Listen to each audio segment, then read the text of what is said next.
અંતિમ યાત્રાના દયનીય દ્રશ્યો સામે આવી રહ્યા છે। દેવી પૂજક સમાજના સ્મશાન સુધી જવા માટે રસ્તો જ નથી। અન્ય સમાજના સ્મશાનની દિવાલ કુદાવી નનામી લઈ જવાની મજબૂરી છે। ખેતરના કાચા રસ્તા પર ઠેર ઠેર કચરાના ઢગ જોવા મળ્યા હતા।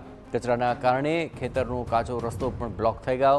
ગ્રામ પંચાયતમાં અનેક રજૂઆત કરવામાં આવી છતાં હજુ સુધી કોઈ પરિણામ ન મળ્યું હોવાનો સ્થાનિકો આરોપ લગાવી રહ્યા છે।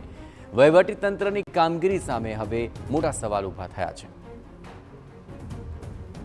જીવનભર યાતનાઓ સહ્યા બાદ વ્યક્તિની એક જ ઈચ્છા હોય છે કે મૃત્યુ તો સારું મળે અને મૃતકના પરિજનોની ઈચ્છા હોય છે કે અંતિમ વિધિ શાંતિથી પાર પડે, પરંતુ નઘોર તંત્રના આ રાજમાં કેટલાક લોકોને તે પણ નસીબ નથી થઈ રહ્યું। આણંદના આ કાસોર ગામમાંથી ચિંતાજનક દ્રશ્યો સામે આવી રહ્યા છે। એક તરફ વરસાદની ઋતુ, તેની વચ્ચે રસ્તાના અભાવે આ ચુનારા સમાજે પોતાના સ્વજનની અંતિમ યાત્રા લઈ જવામાં ભારે મુશ્કેલીનો સામનો કરવો પડ્યો। સ્મશાન સુધી પહોંચવાના માર્ગ પર આપ જુઓ કચરાના ઢગ ખડકાયેલા છે, જ્યાંથી પસાર થવું પણ અશક્ય બની ગયું છે। અન્ય માર્ગે આગળ વધ્યા બાદ અન્ય સમાજના સ્મશાનની તાર બાંધેલી દિવાલ પરથી કૂદીને લોકોને આ નનામી લઈ જવી પડી। છેલ્લા અનેક વર્ષોથી હાલાકી અને તે માટે અનેક રજૂઆતો છતાં તંત્ર દ્વારા કોઈ પગલાં ન લેવાયાના આક્ષેપો ઉઠી રહ્યા છે। આ અંગે સત્વરે પગલાં લેવાય તેવી ચુનારા સમાજના લોકોની માંગ છે। સામાન્ય રીતે કોઈ પણ વ્યક્તિનું જ્યારે અવસાન થતું હોય છે ત્યારે તેની અંતિમ વિધિ યોજાતી હોય છે। મોટા પ્રમાણમાં પગપાળા અંતિમ વિધિ યોજાતી હોય છે। શહેરોની અંદર લાંબુ અંતર હોય અંતિમ વિધિ કેન્દ્રનું તો વાહનોની અંદર અંતિમ વિધિ સ્થળ સુધી પહોંચવામાં આવતું હોય છે। વાત કરવામાં આવે આણંદ જિલ્લાની તો આણંદ જિલ્લાના ભાલેજ પાસે આવેલ કાસોર ગામની વાત કરવામાં આવે તો ગઈકાલે એક વ્યક્તિનું અવસાન થયું હતું। જો કે અંતિમ વિધિ કેન્દ્ર સુધી પહોંચવાનો કોઈ યોગ્ય રસ્તો ન હોવાને કારણે જે આ તારની વાડ દેખાઈ રહી છે તો અન્ય સ્મશાનમાંથી લાશને ઉપર થઈ અને અંતિમ વિધિ કેન્દ્ર સુધી લાવવામાં આવી હતી।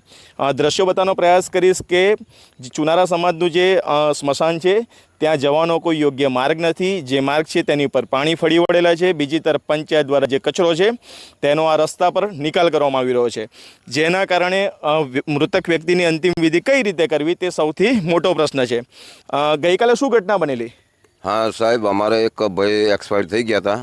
એ ભાઈને અંતિમ યાત્રામાં આ જગ્યાએ અમારા સ્મશાન સુધી કોઈ યોગ્ય માર્ગ છે નહીં જવા માટેનો। રસ્તામાં પાણી ભરાઈ ગયું છે। થોડી જગ્યા આગળ સારી હતી ત્યાં પંચાયતે કચરું ખાલી કરી, આખા ગામનું કચરું ખાલી કરી અને એ જગ્યાએ બધી ખરાબ કરીને ઢગલા મારી દીધા છે।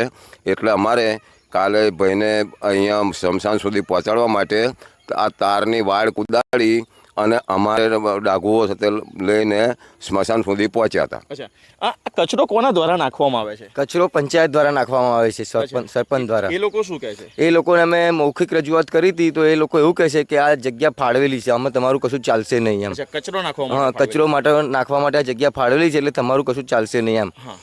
પછી શું થયું?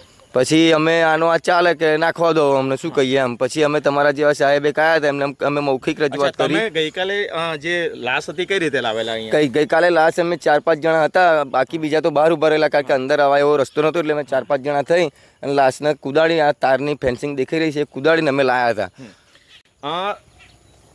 તંત્ર પાસે શું અપેક્ષાઓ?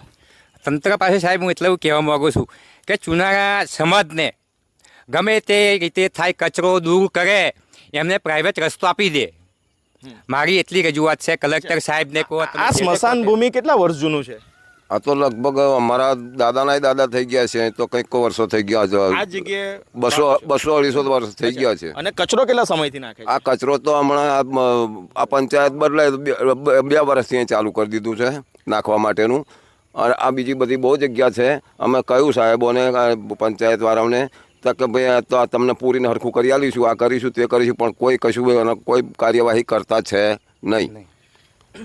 કાસોર ગામના ચુનારા સમાજના જે નાગરિકો છે તે ખૂબ દયનીય સ્થિતિમાં છે, કારણ કે માણસનું જ્યારે મૃત્યુ થાય છે ત્યારે શાંતિથી તેની અંતિમ વિધિ પણ તેઓ કરી શકતા નથી। જવાબદાર છે ગ્રામ પંચાયત, તાલુકા વિકાસ અધિકારી, કારણ કે ગામના કચરાનો યોગ્ય સ્થળ પર નિકાલ થવો જોઈએ, તેના બદલે ચુનારા સમાજના સ્મશાન ભૂમિમાં જવાના રસ્તાની ઉપર નિકાલ થાય છે અને તેના જ કારણે ચુનારા સમાજના નાગરિકો પોતાના કોઈ વ્યક્તિ જ્યારે અવસાન પામે છે તો અંતિમ વિધિ પણ શાંતિથી કરી શકતા નથી। ધર્મેન્દ્ર કપાસી, TV9 આણંદ.